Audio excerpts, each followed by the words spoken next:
So as a business gets bigger, it gets harder and harder to maintain culture. Of course, at some point, Sandy and I have long and storied history with the government, which is like the ultimate bureaucracy. But how have you handled that in your individual businesses and in your span of control as you've gone from incubator into larger and larger companies? And I've always wondered if there's a specific size, either in revenue or people, where you go from that entrepreneurial, innovative, flexible, do what you have to do to grow and be successful, into the bureaucratic mode where you need processes and systems, and it stifles that innovation. So what's your experience with that? I tell you, it's a tough one, Sandra. As you know, I think the age-old principles of leadership and culture apply regardless of what you're building or operating, but the culture has to evolve. In the ISS example, we went from almost zero revenue drinking out of the purple shoe to $500 million in revenue, being public on the NASDAQ and the Tokyo Stock Exchange, and ultimately being acquired by ISS. And those purple shoes were still with us because the founding culture evolved and it grew up. I think some of the age-old principles of working as a team and leaning on one another for support, putting customers' interests first, focusing on solutions and how to improve as opposed to dwelling on obstacles or reasons why you can't get done. All those are founding tenets of great culture. But, ISS probably gave me the best example of how a culture had to evolve. And, we grew up as a company, and I think we did a good job of it without becoming bureaucratic. When we got to IBM, it was very, very clear to me, how different that culture was, because at ISS, we were always pursuing opportunities, which meant we were pursuing risk.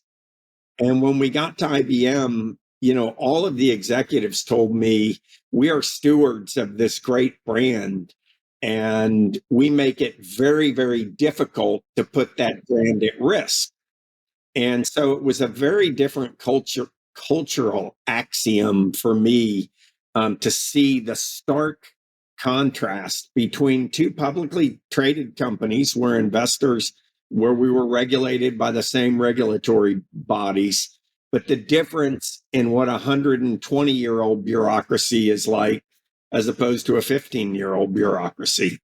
I was just going to say, as you were answering that question, it made me think of one of my favorite literary quotes from a classic American author named Paul Horgan, who he said, the great secret, it's to keep alive the child inside alongside the man growing up. And it almost sounds like that's exactly the approach you took culturally to your companies. That is exactly the approach. And some days it was hard, but some of the early shenanigans that occurs in companies. I mean, I spent 3 days trying to get a handful of my engineers out of jail 1 week, and their wives. I won't ask why they were in jail. Well, they pulled a practical stint. Kool and the gang was performing at the Atlanta Tabernacle for the user group of our biggest competitor, McAfee, or Network Associates. And these engineers had snuck backstage before the event and paid Kool $500 to wear a t-shirt that said ISS protects my network. And he had a sticker on his pants, and they replaced the banner that was going to drop behind him that said, welcome McAfee customers. It said, welcome ISS customers.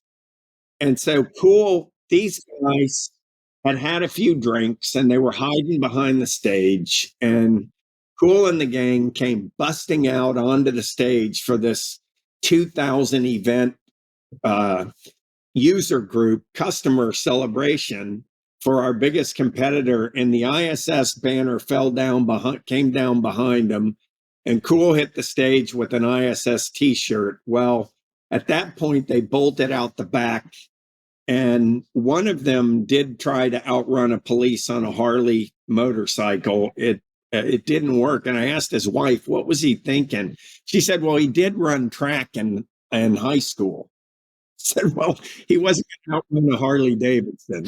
Who says engineers aren't fun people? Oh my goodness. Exactly.